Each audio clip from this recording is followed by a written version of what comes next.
have today on this set a trained sexologist. She's one of the best in the world, trained Christian sexologist. And she's in charge of Wholesome Sexuality Ministry. And we're going to ask her tough questions. Get ready, get ready, get ready. Tough questions. Question number 1.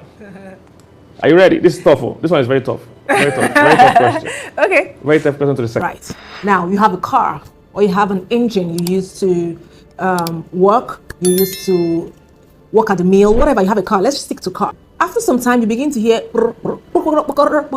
different sounds in the legs of the car, the tires of the car, and then something is wrong, right? Yes. And you get your mechanic. Mechanic checks it and says, oh, it's dry. I'm sure you now get where I'm going to.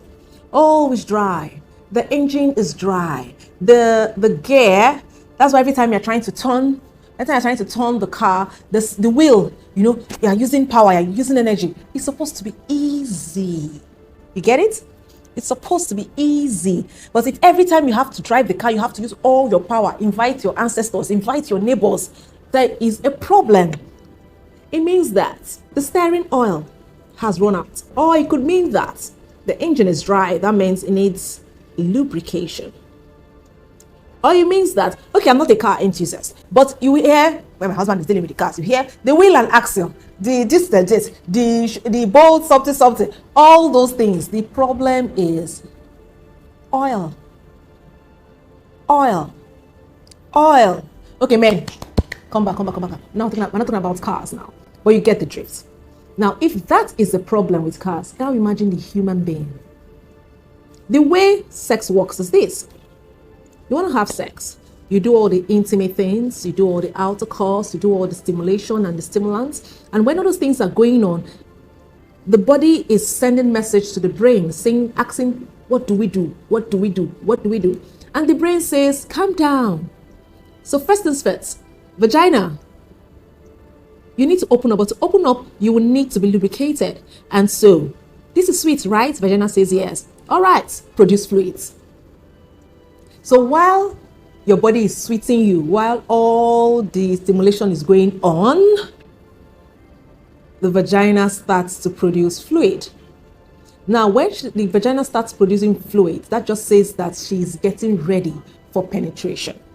Now, if you penetrate the vagina at that time, you would have no issues. It will just go smoothly. It will go smoothly, no issues. But then again, when you do all those things and then the vagina has not started producing fluid, don't panic. Don't get, don't get under pressure. It just says that anything could happen. But then, you see, it's something called a lubricant. Your lubricant comes to the rescue. Your lubricant comes to what? The rescue. So you take a bit of it, apply on him, apply in her. Dear Christian couples, the use of lubricants is not a sin. Using lubricants does not replace anything your husband should do to you. The use of lubricants, again, is not a sin. That's why I started with all the car and engine and machine explanation, right? Now, another problem we've had over the years with lubricants is application of the lubricant, how to apply the lubricant. So most times you hear, she's not wet, so you want to apply a lubricant. So this is an easy to go lubricant, just for teaching purposes for now. Open the lubricant, spill out a bit, right? Now, to do this, for him, you take this and you apply on him, full length on him, right? That done, he now takes his, a bit, again, and apply in her. Apply in her, not on her.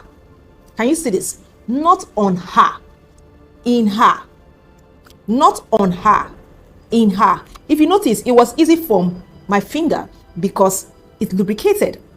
If it's not lubricated, there will be a bit of friction, thereby causing pain, bruising, and pain. Take a bit of lubricant and apply in her.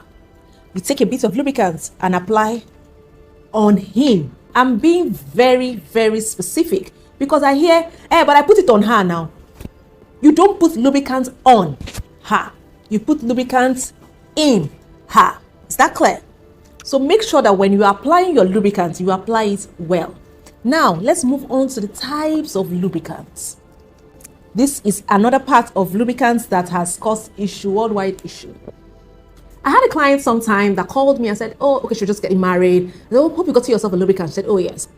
And then 2 days in, she calls me and she's screaming. I'm like, what happened? She said, it was hot. It was hot. It was hot. I said, please, send me a picture of what you use.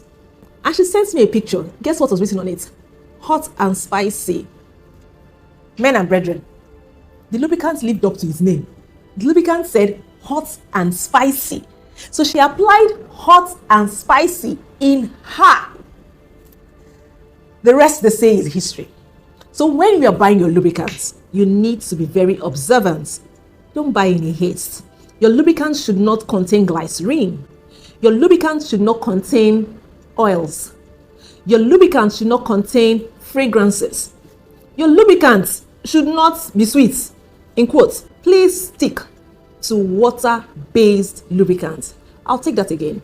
Kindly stick to water-based lubricant. Yes, I know. It's in the market. It's everywhere. You see so many things. Oh, cherry bloom. Oh, strawberry. Oh, this.